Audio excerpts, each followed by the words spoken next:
پھر کچھ دیر ان دونوں کے درمیان اس کے گلے کے چیک اپ کے سلسلے میں بات ہوتی رہی۔ پھر ڈاکٹر نرس کے ہمراہ باہر نکل گئے۔ اس کے باہر نکلتے ہی اسکندر عثمان نے ہاتھ میں پکڑا ہوا رائٹنگ پیڈ سالار کے سینے پر دے مارا۔ یہ جھوٹ کا پلندہ اپنے پاس رکھو۔ تم کیا سمجھتے ہو کہ اب میں تمہاری کسی بات پر اعتبار کروں گا؟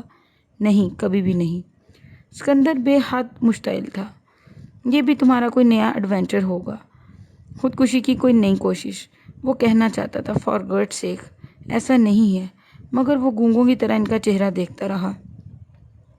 میں کیا کہوں ڈاکٹر سے کہ اس کو عادت ہے ایسے تماشوں اور ایسی حرکتوں کی؟ یہ پیدا ہی ان کاموں کے لیے ہوا ہے۔ سالار نے اسکندر عثمان کو کبھی اس حد تک مشتعل نہیں دیکھا تھا۔ شاید وہ واقعی اب اس سے تنگ آ چکے تھے۔ طیبہ خاموشی سے پاس کھڑی تھی۔ ہر سال ایک نیا تماشا، ایک نئی مصیبت، آخر تمہیں پیدا کر کر کیا گناہ کر بیٹھے ہیں ہم؟ اسکندر عثمان کو یقین تھا یہ بھی اس کے کسی نئے ایڈونچر کا حصہ ہے۔ وہ لڑکا جو چار بار خود کو مارنے کی کوشش کر سکتا ہے، اس کے ہاتھ پاؤں پر موجود ان زخموں کو کوئی ڈکیتی قرار نہیں دے سکتا، وہ بھی اس صورت میں جب اس واقعے کا کوئی گواہ نہ ہو۔ سالار کو شیر آیا والی کہانی یاد آ گئی۔ بعض کہانیاں واقعی سچی ہوتی ہیں۔ وہ بار بار جھوٹ بول کر اپنا اعتبار گنوا چکا تھا۔ شاید وہ سب کچھ ہی گنوا چکا تھا، اپنی عزت، خود اعتمادی، غرور، فخر، ہر چیز۔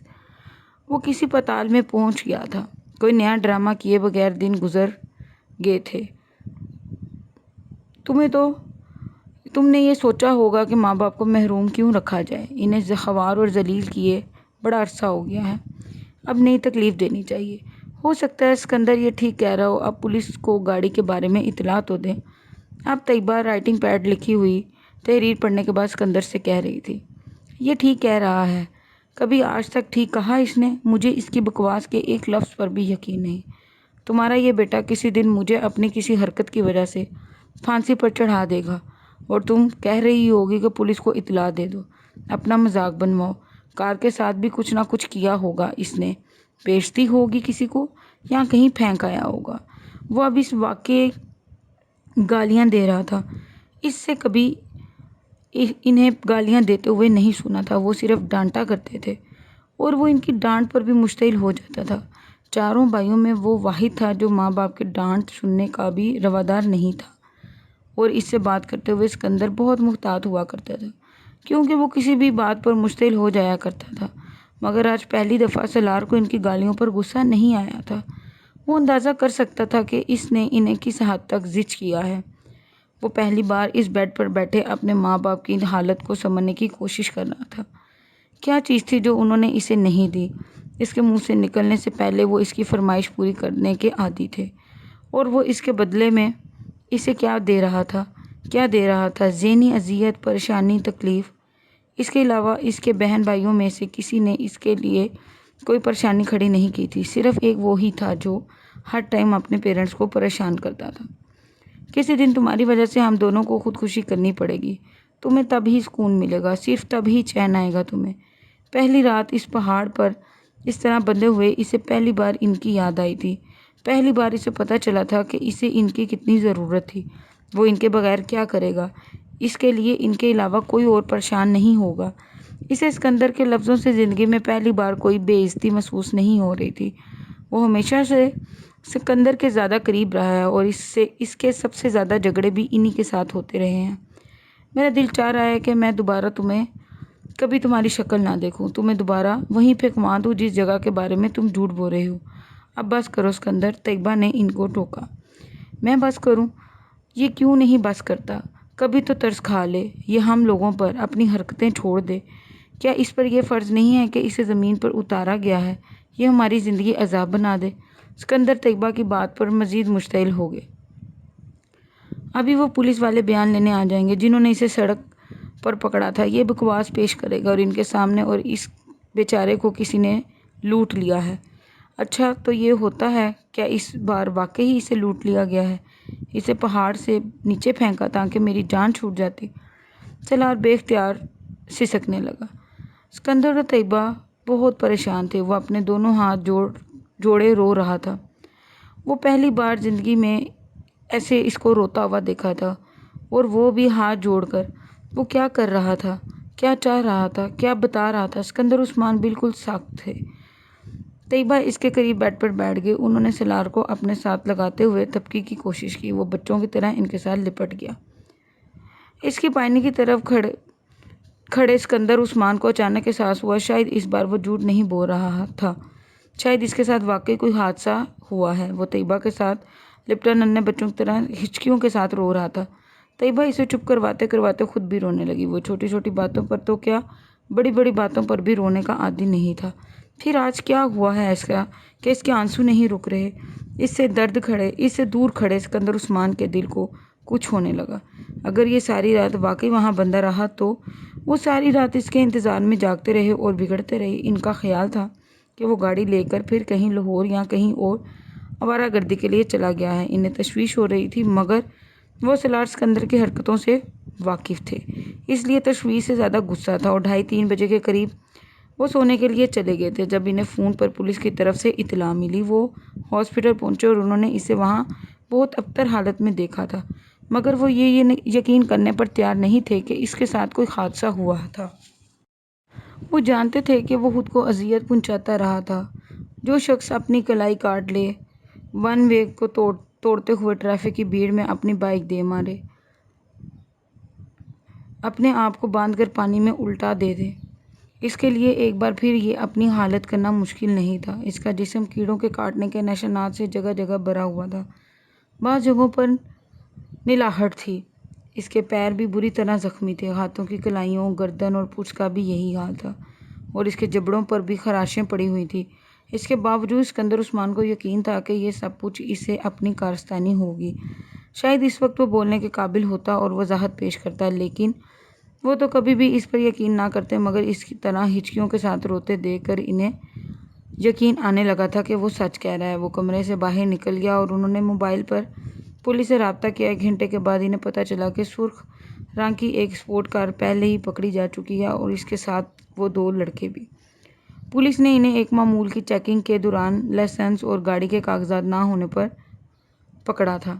انہوں نے ابھی تک یہ نہیں بتایا تھا کہ انہوں نے گاڑی کہیں سے چھینی تھی، وہ صرف یہی کہتے تھے کہ گاڑی انہیں کہیں ملی تھی اور وہ صرف شوق اور تجسس کے مجبور ہو کر چلانے لگے۔ چونکہ پولیس کے پاس ابھی تک کسی گاڑی کی FIR بھی درج نہیں کروائی گئی تھی، اس لیے ان کے بیان کی تصدیق مشکل ہو گئی، مگر اسکندر عثمان کی FIR کے کچھ دیر بعد ہی انہیں کار کے بارے میں پتہ چل گیا۔ اب وہ صحیح معنوں میں سالار کے بارے میں تشویش کا شکار ہوئے تھے۔ اسکندر اور طیبہ سالار کو اس رات واپس نہیں لے کر آئے تھے، وہ اس رات ہاسپٹل میں ہی رہا۔ اگلے دن اس کے جسم کا درد اور سوجن میں کافی کمی واقع ہو چکی تھی۔ وہ دونوں 11 بجے کے قریب اسے گھر لے آئے۔ اس سے پہلے پولیس کے 2 اہلکار نے اس سے ایک لمبا چوڑا تحریری بیان لیا تھا۔ اسکندر اور طیبہ کے ساتھ اپنے کمرے میں داخل ہوتے ہوئے پہلی بار اس نے اپنی کھڑکیوں پر لگی ہوئی مختلف ماڈلز کی تصویروں کو دیکھا اور اسے بے حد شرم آئی۔ طیبہ اور اسکندر بہت بار اس کے کمرے میں آتے رہے تھے، وہ تصویریں ان کے لیے کوئی نئی یا قابل اعتراض چیز نہیں تھی۔ تم اب آرام کرو، میں تمہیں فریج میں پھل اور جوس رکھوا دیتا ہوں، بھوک لگے تو نکال کر کھا لینا یا پھر ملازم کو بلوا لینا، وہ نکال دے گا، طیبہ نے اس سے کہا۔ وہ اپنے بیڈ پر لیٹا ہوا تھا۔ وہ دونوں کچھ دیر اس کے پاس رہے، پھر کھڑکی کے پردے برابر کر کے اسے سونے کی تلقین دے کر چلے گئے۔ وہ ان کے باہر نکلتے ہی اٹھ کر بیٹھ گیا۔ اس نے کمرے کے دروازے کو اندر سے لاک کیا۔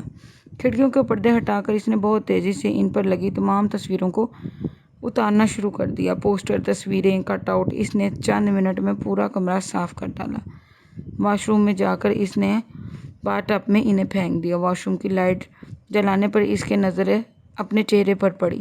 وہ بری طرح سوجا اور نیلا ہوا تھا، ایسے ہی جیسے چہرے کی توقع کر رہا تھا۔ وہ ایک بار پھر واش روم سے نکل آیا۔ اس کے کمرے میں پورنوگرافی کے بہت سے میگزین بھی تھے، انہیں اٹھا لایا۔ اس نے انہیں بھی باتھ ٹب میں پھینک دیا۔ پھر وہ پہلی باری باری اپنے ریک میں پڑی ہوئی ویڈیوز اٹھا کر اس میں سے ٹیپ نکالنے لگا۔ آدھے گھنٹے کے بعد اس کا کارپیٹ ٹیپ کے ڈھیر سے بھرا ہوا تھا۔ اس نے وہاں موجود تمام ویڈیوز کو ضائع کر دیا اور ٹیپ کے اس ڈھیر کو اٹھا کر باتھ ٹب میں پھینک دیا اور لائٹر کے ساتھ اس نے انہیں آگ لگا دی۔ ایک چنگاڑی بھڑکی اور تصویریں اور ٹیپ ریکارڈ وہیں ڈھیر جلنے لگے۔ باتھ روم کی کھڑکی کھول دی اور وہ اس ڈھیر کو اس لیے جلا رہا تھا کیونکہ وہ آگ سے بچنا چاہتا تھا جو دوزخ میں اسے اپنے پر لپیٹی نظر آ رہی تھی۔ آگ کی لپٹیں تصویریں اور ٹیپ کے اس ڈھیر کو کھا رہی تھی، یوں جیسے وہ صرف آگ کے لیے ہی بنائی گئی ہوں۔ وہ پلکیں جھپکائے بغیر باتھ ٹب میں آگ کے اس ڈھیر کو دیکھ رہا تھا، یوں جیسے اس وقت کسی دوزخ کے کنارے کھڑا ہے۔ ایک رات پہلے ایک پہاڑی پر اس حالت میں اسلام آباد کی روشنیوں کو دیکھتے ہوئے اس نے سوچا کہ وہ زندگی کی آخری رات تھی اور اس کے بعد دوبارہ کبھی ان روشنیوں کو نہیں دیکھ سکے گا۔ اس نے چیختے ہوئے بار بار کہا تھا، ایک بار، صرف ایک بار مجھے ایک بار موقع دیں، صرف ایک موقع دیں، میں دوبارہ گناہ کے پاس بھی نہیں جاؤں گا، میں کبھی گناہ نہیں کروں گا۔ اسے یہ موقع دے دیا گیا تھا، اب اس وعدے کو پورا کرنے کا وقت تھا۔ آگ نے ان سب کاغذوں کو راکھ بنا دیا۔ جب آگ بجھ گئی تو اس نے پانی کھول کر پائپ کے ساتھ اس راکھ کو بہانا شروع کر دیا۔ سالار پلٹ کر دوبارہ واش بیسن کے سامنے آ کر کھڑا ہو گیا۔ اس کے گلے میں موجود سونے کی چین کو وہ لوگ اتار کر لے گئے تھے، مگر اس کے کان کی لو میں موجود ڈائمنڈ وہیں تھا۔ وہ پلاٹینیم میں جڑا ہوا تھا اور ان لوگوں نے اس پر کوئی توجہ نہیں دی تھی۔ شاید اس کا خیال ہوگا کہ وہ کوئی معمولی پتھر یا پھر زرکون ہوگا، مگر شاید اس کے لمبے کھلے بالوں کی وجہ سے اس کے کان کی لو چھپ گئی تھی۔ وہ کچھ دیر آئینے میں خود کو دیکھتا رہا، پھر اس نے کان کی لو میں موجود اسٹڈ کو اٹھا کر واش بیسن کے پاس رکھ دیا۔ شیونگ کٹ میں موجود کلپر اس نے نکالا، اس نے اپنے بال کاٹنے شروع کر دیے، بڑی بے رحمی اور بے دردی کے ساتھ۔ واش بیسن میں بہتا ہوا پانی ان بالوں کو اپنے ساتھ بہا کر لے جا رہا تھا۔ ریزر نکال کر اس نے شیو کرنی شروع کی، وہ جیسے اپنی تمام نشانیوں سے پیچھا چھڑوا رہا تھا۔ شیو کرنے کے بعد اس نے اپنے کپڑے نکالے، اپنے جسم پر بندھی پٹیاں کھولی اور شاور کے نیچے جا کر کھڑا ہو گیا۔ پورا 1 گھنٹہ اپنے پورے جسم کو ایک ایک حصے کو کلمہ پڑھ کر صاف کرتا رہا، یوں جیسے وہ اب پہلی بار اسلام سے متعارف ہوا تھا، پہلی بار مسلمان ہوا تھا۔ واش روم سے باہر آ کر اس نے فریج میں رکھے سیب کے چند ٹکڑے کھائے اور پھر سونے کے لیے لیٹ گیا۔ دوبارہ اس کی آنکھ الارم سے کھلی، جسے اس نے سونے سے پہلے 2 بجے کا لگایا تھا۔ مائی گاڈ سالار، یہ اپنے بالوں کو کیا کیا تم نے؟ طیبہ نے اسے دیکھتے ہی کچھ دیر کے لیے بھول گئی، وہ بولنے کے قابل ہی نہ رہی۔ سالار نے اپنی جیب سے ایک کاغذ نکال کر ان کے سامنے رکھ دیا۔ میں مارکیٹ جانا چاہتا ہوں، اس پر لکھا تھا۔ کس لیے؟ طیبہ نے حیرانی سے پوچھا۔ میں ابھی ٹھیک نہیں، تم ابھی ٹھیک نہیں ہو، کچھ گھنٹے ہوئے ہیں تمہیں ہاسپٹل سے آئے اور تم ایک بار پھر آوارہ گردی کرنے کے لیے نکلنا چاہتے ہو؟ طیبہ نے قدرے نرم آواز میں جھڑکا۔ ممی، میں کچھ کتابیں خریدنا چاہتا ہوں، سالار نے ایک بار پھر کاغذ پر لکھا۔ میں آوارہ گردی نہیں کرنے جا رہا۔ طیبہ کچھ دیر اسے دیکھتی رہی۔ تم ڈرائیور کے ساتھ چلے جاؤ، سالار نے سر ہلا دیا۔ وہ جس وقت مارکیٹ کی پارکنگ میں گاڑی سے اترا، شام ہو چکی تھی۔ مارکیٹ کی روشنی وہاں جیسے رنگ و نور کا ایک سیلاب لے آئی۔ وہ جگہ جگہ پھرتے لڑکے لڑکیوں کو دیکھ سکتا تھا، مغربی ملبوسات میں ملبوس، بے فکری اور لاپرواہی سے کہکہ لگاتے ہوئے۔ اسے زندگی میں پہلی بار اس جگہ سے وحشت ہو رہی تھی، وہی وحشت جو وہ 48 گھنٹے پہلے مارگلا کی اس پہاڑی پر محسوس کر رہا تھا۔ وہ انہی لڑکوں میں سے ایک تھا، لڑکیوں سے چھیڑ چھاڑ کرنے والا، بلند و بانگ ہانکنے والا، کہکے لگانے والا، فضول اور بےہودہ باتیں کرنے والا۔ اپنا سر نیچے کیے وہ کسی بھی چیز پر دھیان دیے بغیر سامنے نظر آنے والی بک شاپ پر چلا آیا۔ اپنی جیب سے کاغذ نکال کر اس نے دکاندار کو اپنی مطلوبہ کتابوں کے بارے میں بتایا۔ وہ قرآن پاک کا ایک ترجمہ اور نماز کے بارے میں کچھ دوسری کتابیں خریدنا چاہتا تھا۔ دکاندار نے اسے حیرانی سے دیکھا، وہ سالار کو اس طرح جانتا تھا۔ وہ وہاں سے پورنوگرافی کے غیر ملکی میگزین، اسٹڈی شیڈول اور دوسری انگلش ناول لکھنے والوں کے ہر ناول کو خریدنے کا عادی تھا۔ سالار اس کی نظروں کے استجاب کو سمجھتا تھا، وہ ان سے نظریں ملانے کی بجائے صرف کاؤنٹر کو دیکھ رہا تھا۔ وہ آدمی کسی سیل مین کو ہدایت دیتا۔ پھر اس نے سالار سے کہا، آپ بڑے دن بعد آئے، کہیں گئے ہوئے تھے؟ اسٹڈی کے لیے باہر، اس نے سر ہلاتے ہوئے سامنے پڑے ہوئے کاغذ پر لکھا۔ اور یہ گلے کو کیا ہوا؟ بس ٹھیک نہیں ہے، اس نے لکھا۔ سیل مین قرآن پاک کا ترجمہ، دوسری مطلوبہ کتابیں لے آیا۔ ہاں، یہ اسلامی کتابوں کا ایک آج کل بڑا ٹرینڈ چلا ہوا ہے، لوگ بہت پڑھنے لگے ہیں، بڑی اچھی باتیں ہیں، خاص طور پر باہر جا کر تو ضرور پڑھنا چاہیے، دکاندار نے بڑے کاروباری انداز میں مسکراتے ہوئے کہا۔ سالار نے کچھ نہیں کہا، وہ اپنے سامنے پڑی کتابوں پر ایک نظر دوڑانے لگا۔ چند لمحوں کے بعد اس نے دائیں ہاتھ قرآن پاک کے ترجمے کے ساتھ کاؤنٹر پر خالی جگہ پر شاپ کیپر نے اس کے سامنے پورنوگرافی کے کچھ نئے میگزین رکھ دیے۔ کتابوں کو دیکھتے دیکھتے یہ چونک کر سر اٹھایا۔ یہ نئے آئے ہیں، میں نے سوچا آپ کو دکھا دوں، ہو سکتا ہے آپ خریدنا پسند کریں۔ سالار نے ایک نظر قرآن پاک کے ترجمے کو دیکھی، دوسری نظر چند انچ دور پڑے ان میگزین کو دیکھا۔ غصے کی ایک لہر سی اس کے اندر اٹھی۔ کیوں وہ نہیں جانتا تھا اپنے دائیں ہاتھ میں اس کے میگزین کو اٹھا کر وہ جتنی دور اس شاپ کے اندر پھینک سکتا تھا اس نے پھینک دیا۔ چند لمحوں کے لیے پوری شاپ میں خاموشی چھا گئی۔ سیل مین ہکا بکا رہ گیا۔ بل سالار نے کاغذ پر گھسیٹا اور سرخ چہرے کے ساتھ اس سیل مین کی آنکھوں کے سامنے اس کو کاغذ کر دیا۔ سیل مین نے کچھ بھی کہے بغیر اپنے سامنے پڑے کمپیوٹر پر ان کتابوں کا بل بنانا شروع کر دیا جو اس کے سامنے رکھی تھی۔ چند منٹوں میں سالار نے بل ادا کیا اور کتابیں اٹھا کر دروازے کی طرف بڑھا۔ دکان سے باہر نکلتے ہوئے اس نے کاؤنٹر کے پاس کھڑی ایک لڑکی کا تبصرہ سنا۔ مخاطب کون ہوا اس نے مڑ کر دیکھنے کی ضرورت نہیں سمجھی۔ وہ جانتا تھا وہ تبصرہ اسی پر کیا گیا ہے۔ 2 ہفتے بعد اس کی آواز بحال ہو گئی، اگرچہ ابھی اس کی آواز بالکل بیٹھی ہوئی تھی مگر وہ بولنے کے قابل ہو گیا تھا، اور ان 2 ہفتوں میں وہ روح کی دریافت میں مصروف تھا۔ وہ زندگی میں پہلی بار یہ کام کر رہا تھا، شاید زندگی میں پہلی بار اسے یہ احساس ہوا کہ روح کو بھی کوئی وجود رکھتی ہے۔ اگر روح کے ساتھ کوئی مسئلہ ہو جائے تو زندگی میں پہلی بار خاموشی کے ایک لمبے فیز میں داخل ہوا تھا۔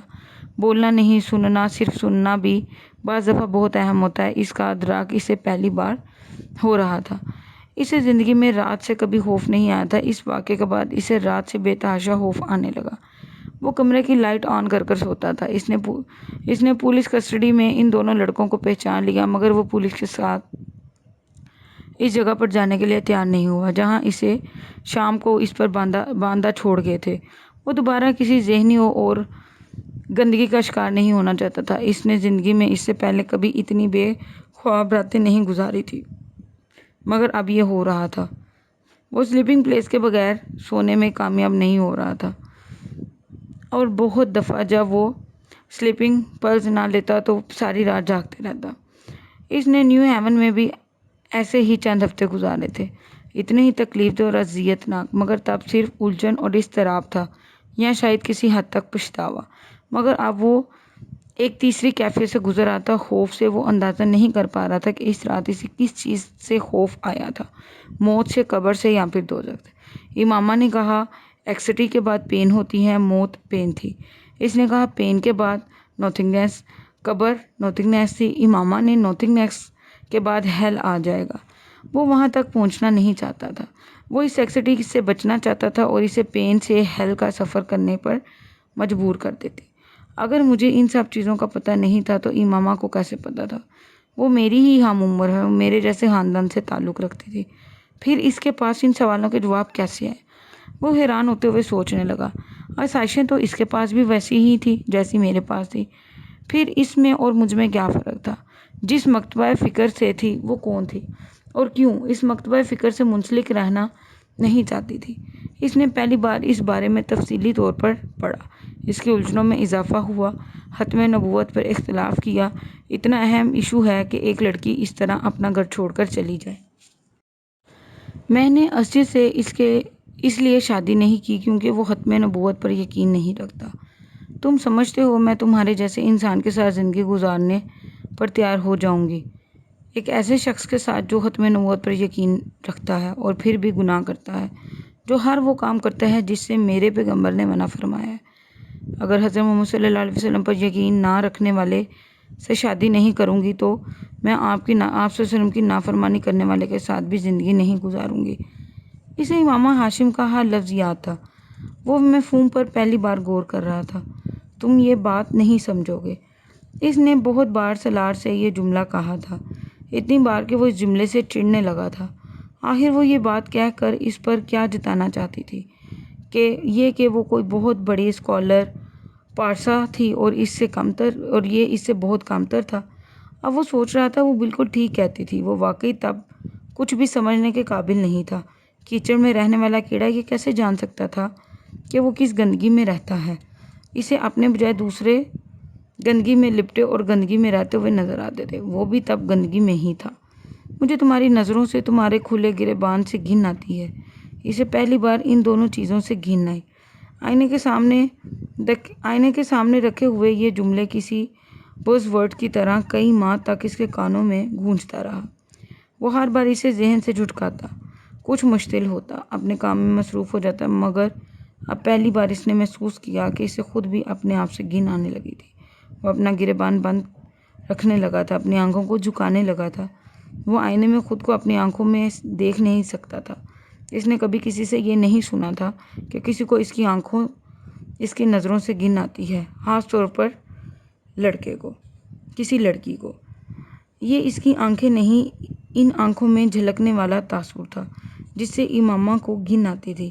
امامہ ہاشم سے پہلے کسی لڑکی نے اس تاثر کی شناخت نہیں کیا تھا۔ وہ آنکھوں میں آنکھیں ڈال کر بات کرنے والی لڑکیوں کی کمپنی میں رہتا تھا۔ وہ ایسی ہی لڑکیوں کو پسند کرتا تھا۔ امامہ ہاشم نے کبھی اس طرح کی آنکھوں میں آنکھیں ڈال کر بات نہیں کی تھی۔ وہ اس کے چہرے کو دیکھتی اور اسے اپنی طرف دیکھنے پر نظریں ہٹا لیتی یا پھر کسی اور چیز کو دیکھنے لگتی تھی۔ سالار کو ہوش فہمی تھی کہ وہ اسے نظریں اس لیے چراتی ہے کیونکہ اس کی آنکھیں بہت پرکشش ہیں۔ اسے پہلی بار اس کے منہ سے فون پر یہ سن کر شوق لگا تھا کہ اسے اس کی آنکھوں سے گھن آتی ہے۔ آنکھیں روح کی کھڑکیاں ہوتی ہیں، اس نے کہیں پڑھا تھا۔ تو کیا میری آنکھیں میرے اندر چھپی گندگی کو دکھانا شروع ہو گئی تھی؟ اسے تعجب نہیں ہوا تھا۔ ایسا ہی تھا، مگر اسے گندگی کو دیکھنے کے لیے سامنے والے کا پاک ہونا ضروری تھا، اور امامہ ہاشم پاک تھی۔ اب آپ مجھے کچھ بھی نہ سمجھائیں، آپ کو اب مجھ سے کوئی شکایت نہیں ہوگی، سالار نے اسکندر کی آنکھیں ملائے بغیر کہا۔ وہ دوبارہ یالے جا رہا تھا، اور جانے سے پہلے اسکندر نے ہمیشہ کی طرح اسے سمجھانے کی کوشش کی تھی۔ وہی پرانی نصیحتیں، کسی موہوم سی آس امیدیں میں سے ایک پھر اس کے کانوں میں ٹھونسنے کی کوشش کی، مگر اس بار اس کی بات شروع کرتے ہی سالار نے انہیں شاید زندگی میں پہلی دفعہ یقین دہانی کروائی، اور زندگی میں پہلی بار اسکندر عثمان کو اس کے الفاظ پر یقین آیا تھا۔ وہ اس حادثے کے بعد اس میں آنے والی تبدیلی کو واضح طور پر دیکھ رہے تھے۔ وہ پہلے والا سالار نہیں رہا تھا۔ اس کی زندگی تبدیل ہو چکی تھی، اس کا حلیہ، اس کا انداز، سب کچھ۔ اس کے اندازے کے شعلے کو جیسے کسی نے پھونک مار کر بجھا دیا ہے۔ صحیح ہوا یا غلط، یہ تبدیلی اچھی تھی یا بری، اسکندر عثمان بھی اس پر کوئی رائے دینے کے قابل نہیں ہوئے تھے، مگر انہیں یہ ضرور معلوم تھا کہ ان میں کوئی بھی تبدیلی آئی ہے۔ انہیں یہ اندازہ ہوا ہے کہ اس نے زندگی میں پہلی بار چوٹ کھائی تھی، اور زندگی میں پہلی بار پڑنے والی چوٹ بڑے بڑوں کو رلا دیتی ہے، اور پھر 21-22 سال کا لڑکا تھا۔ زندگی میں بعض دفعہ ہمیں پتہ نہیں چلتا کہ ہم تاریکی سے باہر آئے ہیں یا تاریکی میں داخل ہوئے ہیں۔ اندھیرے میں سمت کا پتہ نہیں چلتا، مگر آسمان اور زمین کا پتہ ضرور چلتا ہے، بلکہ ہر حال میں چلتا ہے۔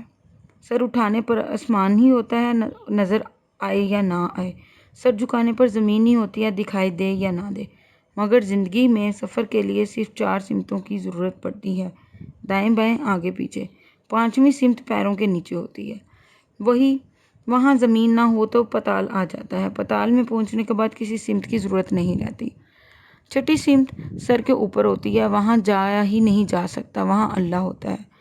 آنکھوں سے نظر نہ آنے والا، مگر دل کی ہر دھڑکن، خون کی ہر گردش، ہر آنے جانے والے سانس، ہلکے اترنے والے ہر نوالے کے ساتھ محسوس ہونے والا وہ فوٹوگرافک میموری، وہ 150+ IQ لیول اب اسے عذاب لگ رہا تھا۔ وہ سب کچھ بھولنا چاہتا تھا، وہ سب جو وہ کرتا رہا ہے، اور وہ کچھ بھی بھلانے کے قابل نہیں تھا۔ کوئی اس سے اس کی تکلیف پوچھتا۔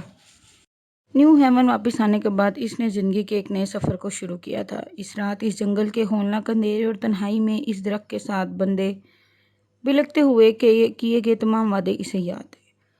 وہ سب سے بالکل الگ تھلگ رہنے لگا تھا، معمولی سے رابطے اور تعلق کے بھی بغیر۔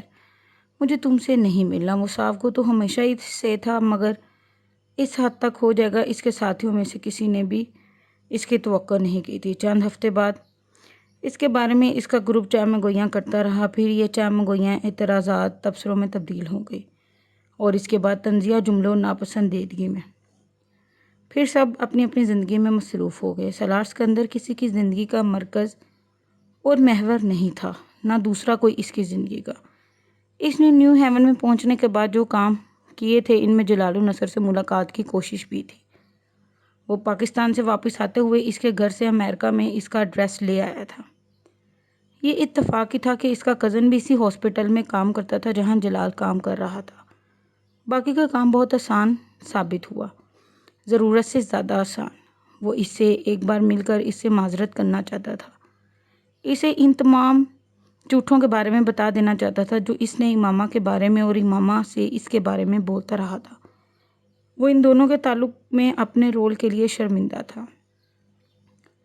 وہ اس کی تلافی کرنا چاہتا تھا۔ وہ جلال النصر تک پہنچ چکا تھا، وہ امامہ ہاشم تک پہنچنا چاہتا تھا۔ وہ جلال النصر کے ساتھ ہاسپٹل کے کیفیٹیریا میں بیٹھا ہوا تھا۔ جلال النصر کے چہرے پر بے حد سنجیدگی تھی اور اس کے ماتھے پر پڑے ہوئے بال اس کی ناراضگی کو ظاہر کر رہے تھے۔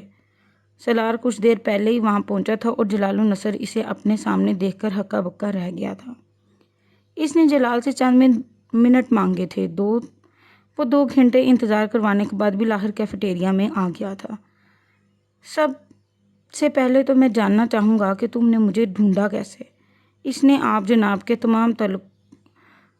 تمام سارے رشتے کو برطرف کرتے ہوئے ٹیبل پہ بیٹھے ہی سالار سے کہا۔ یہ اہم نہیں ہے، یہ بہت اہم ہے۔ اگر تم واقعی یہ چاہتے ہو کہ میں کچھ دیر تمہارے ساتھ یہاں رکوں تو مجھے پتا ہونا چاہیے کہ تم نے مجھے کیسے ڈھونڈا۔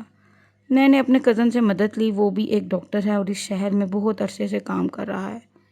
میں یہ نہیں جانتا اس نے آپ کو کیسے ڈھونڈا ہے، میں نے صرف اس کو آپ کا نام اور کچھ دوسری معلومات دی تھی، سالار نے کہا۔ لنچ؟ جلال نے بڑے رسمی انداز میں کہا۔ وہ ٹیبل پر آتے ہوئے اپنے لنچ ٹرے ساتھ لے کر آیا تھا۔ نہیں، میں نہیں کھاؤں گا، سالار نے شکریہ کے ساتھ معذرت کر لی۔ جلال نے کندھے اچکائے اور کھانا شروع کر دیا۔ کس معاملے میں بات کرنا چاہتے ہو تم مجھ سے؟ میں آپ کو چند حقائق سے آگاہ کرنا چاہتا ہوں۔ جلال نے اپنی بھویں اچکائی۔ حقائق؟ کیسے حقائق؟ میں آپ کو یہ بتانا چاہتا تھا کہ میں نے آپ سے جھوٹ بولا تھا، میں امامہ کا دوست نہیں تھا۔ وہ میرے دوست کی بہن ہے، وہ صرف میرے نیبرز ہیں۔ جلال نے کھانا جاری رکھا۔ میری اس سے معمولی جان پہچان تھی، وہ بھی صرف اس لیے کیونکہ اس بار اس نے مجھے فرسٹ ایڈ دے کر میری جان بچائی تھی۔ وہ مجھے پسند نہیں کرتی تھی، خود میں بھی اسے پسند نہیں کرتا تھا، اور یہی وجہ تھی کہ میں نے آپ پر یوں ظاہر کیا جیسے وہ میری بہت گہری دوست تھی۔ میں آپ دونوں کے درمیان غلط فہمیاں پیدا کرنا چاہتا تھا۔ جلال سنجیدگی سے اس کی بات سنتے ہوئے کھانا کھاتا رہا۔ اس کے بعد جب امامہ گھر سے نکل کر آپ کے پاس آنا چاہتی تھی تو میں نے اس سے جھوٹ بولا آپ کی شادی کے بارے میں۔ اس بار جلال کھانا کھاتے کھاتے رک گیا۔ میں نے اس سے کہا تھا کہ آپ شادی کر چکے ہو، وہ آپ کے پاس اسی لیے نہیں آئی تھی۔ مجھے بعد میں احساس ہوا کہ میں نے بہت نامناسب حرکت کی ہے، مگر اس وقت تک دیر ہو چکی تھی۔ امامہ سے میرا کوئی رابطہ نہیں تھا، مگر یہ اتفاق ہے کہ آپ سے میرا رابطہ ہو گیا۔ میں آپ سے ایکسکیوز کرنا چاہتا ہوں۔ میں تمہاری معذرت قبول کرتا ہوں، مگر میں نہیں سمجھتا کہ تمہاری وجہ سے میرے اور امامہ کے درمیان کوئی غلط فہمی پیدا ہوئی ہے۔ میں پہلے ہی اس سے شادی نہ کرنے کا فیصلہ کر چکا تھا، جلال نے بڑی صاف گوئی سے کہا۔ وہ آپ سے بہت محبت کرتی تھی، سالار نے دھیمی آواز میں کہا۔ ہاں میں جانتا ہوں، مگر شادی وغیرہ میں صرف محبت تو نہیں دیکھی جاتی، اور بھی بہت کچھ دیکھا جاتا ہے، جلال بہت حقیقت پسندانہ انداز میں کہہ رہا تھا۔ جلال، کیا یہ ممکن نہیں کہ آپ اس سے شادی کر لیں؟ پہلی بات یہ کہ میرا اس کے ساتھ کوئی رابطہ نہیں، دوسری بات یہ کہ میرا اس کے ساتھ رابطہ ہوتا بھی تب بھی میں اس کے ساتھ شادی نہیں کر سکتا۔ اس کو آپ کے سہارے کی ضرورت ہے، سالار نے کہا۔ میں نہیں سمجھتا اسے میرے سہارے کی ضرورت ہے۔ اب تو بہت عرصہ گزر چکا ہے، اب تک وہ کوئی نہ کوئی سہارا تلاش کر چکی ہوگی، سالار نے اطمینان سے کہا۔ ہو سکتا ہے اس نے ایسا نہ کیا ہو، وہ ابھی بھی آپ کا انتظار کر رہی ہو۔ میں اس طرح کے امکانات پر غور کرنے کا عادی نہیں ہوں۔ میں نے تمہیں بتایا ہے کہ میرے لیے اپنے کیریئر کے اس سٹیج پر شادی کرنا ممکن ہی نہیں، وہ بھی اس سے کیوں۔ اس کیوں کا جواب تو میں تمہیں کیوں دوں؟ تمہارا اس سارے معاملے سے کوئی تعلق نہیں ہے۔ میں اس سے کیوں شادی نہیں کرنا چاہتا، میں تو ابھی اسے بتا چکا تھا، اور اتنے عرصے بعد تم دوبارہ آ کر پھر وہی پنڈورا باکس کھولنے کی کوشش کر رہے ہو، جلال نے قدرے ناراضگی سے کہا۔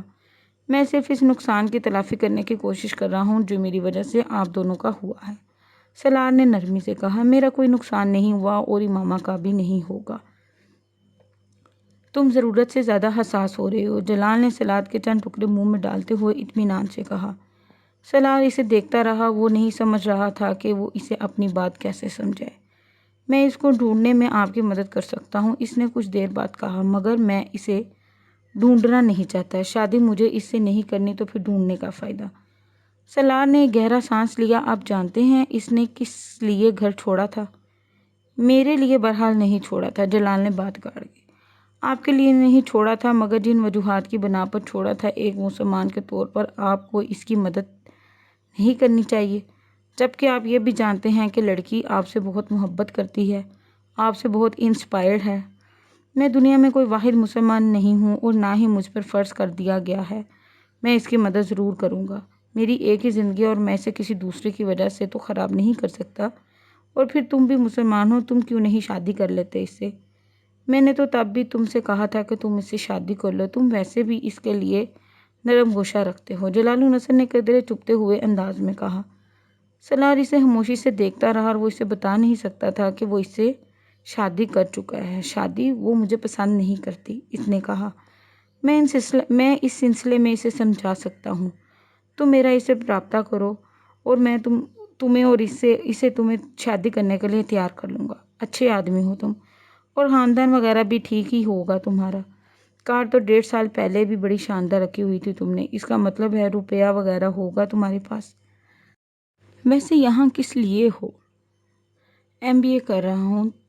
پھر تو کوئی مسئلہ ہی نہیں، جاب تمہیں مل جائے گی، روپے پیسہ بھی تمہارے پاس ہے، لڑکیوں کو اور کیا چاہیے؟ ماما تو ویسے بھی تمہیں جانتی ہے۔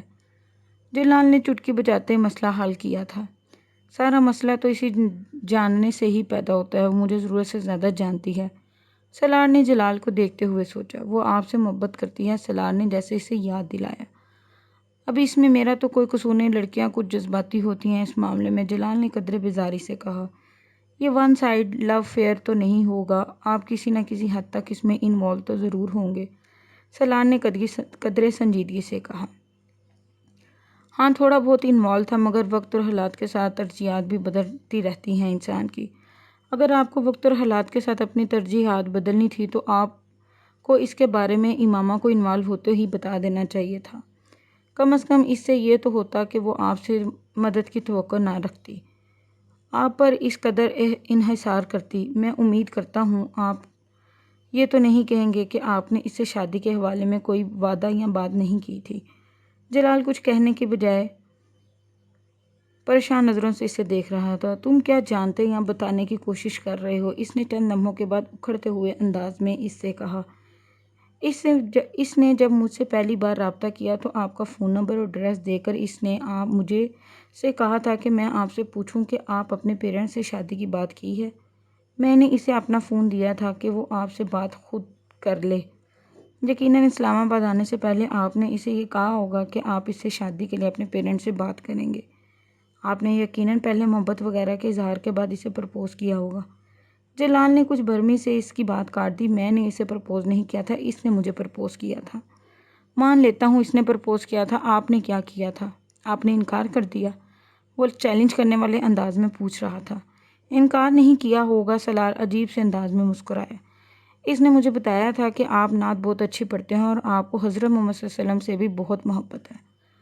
آپ کو بھی بتایا ہوگا اس نے کہ وہ آپ سے محبت کیوں کرتی ہے، مگر آپ سے مل کر اور آپ کو جان کر مجھے بہت مایوسی ہوئی۔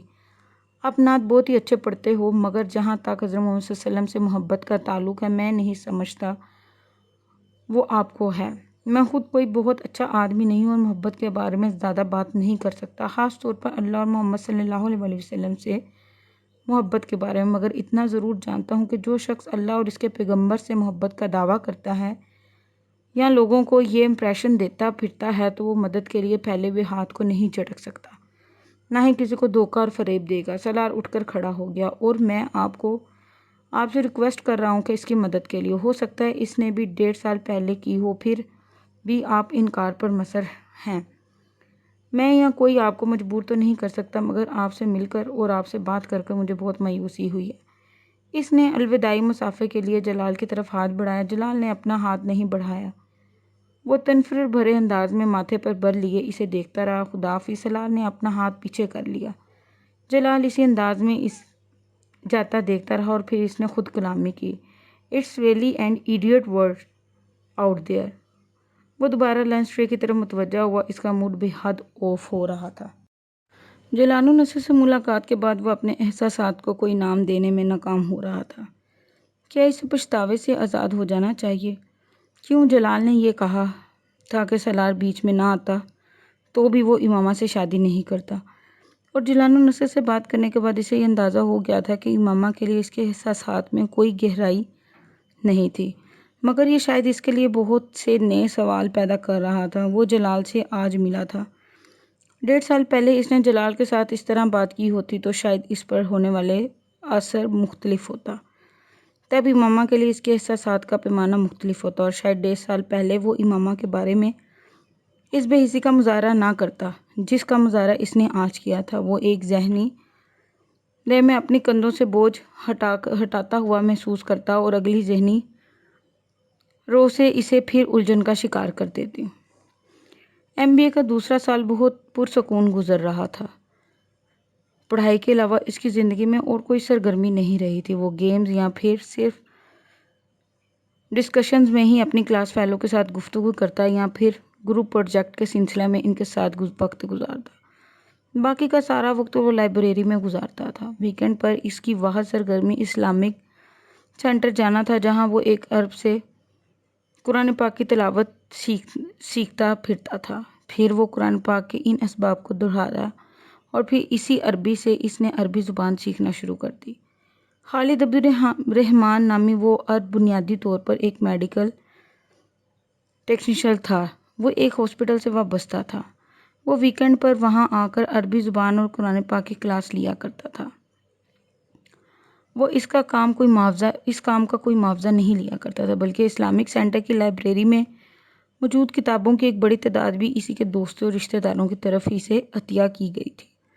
قرآن پاک کی انہی کلاسوں کے دوران ایک دن اس نے سالار سے کہا، تم قرآن پاک حفظ کیوں نہیں کر لیتے؟ سالار نے اس تجویز نما سوال پر کچھ دیر حیرانی سے اس کا منہ دیکھنے لگا۔ میں کیسے کر سکتا ہوں؟ تم کیوں نہیں کر سکتے؟ خالد نے جواباً اس سے پوچھا۔ یہ بہت مشکل اور پھر میرے جیسا آدمی نہیں کر سکتا، سالار نے چند لمحوں کے بعد کہا۔ تمہارا ذہن بہت اچھا ہے، بلکہ میں اگر یہ کہوں کہ میں نے اپنی آج تک کی زندگی میں تم سے زیادہ ذہین آدمی نہیں دیکھا۔ جتنی تیز رفتاری سے تم نے اتنے مختصر عرصہ میں اتنی چھوٹی بڑی صورتیں یاد کی ہیں، کوئی اور نہیں کر سکا۔ جتنی تیز رفتاری سے تم عربی سیکھ رہے ہو، میں اس پر حیران ہوں، اور جب ذہن اس قدر زرخیز ہو اور دنیا کی ہر چیز سیکھ لینے اور یاد رکھنے کی خواہش ہو تو قرآن پاک کیوں نہیں؟ تمہارے ذہن میں اللہ کا بھی حق ہے۔ خالد نے کہا، آپ میری بات نہیں سمجھے، مجھے سیکھنے پر کوئی اعتراض نہیں، مگر یہ بہت مشکل ہے، میں اس عمر میں یہ نہیں سیکھ سکتا، سالار نے وضاحت کی۔ جبکہ میرا خیال ہے کہ تمہیں قرآن پاک حفظ کرنے میں بہت آسانی ہوگی، تم ایک بار اسے حفظ کرنا شروع کرو۔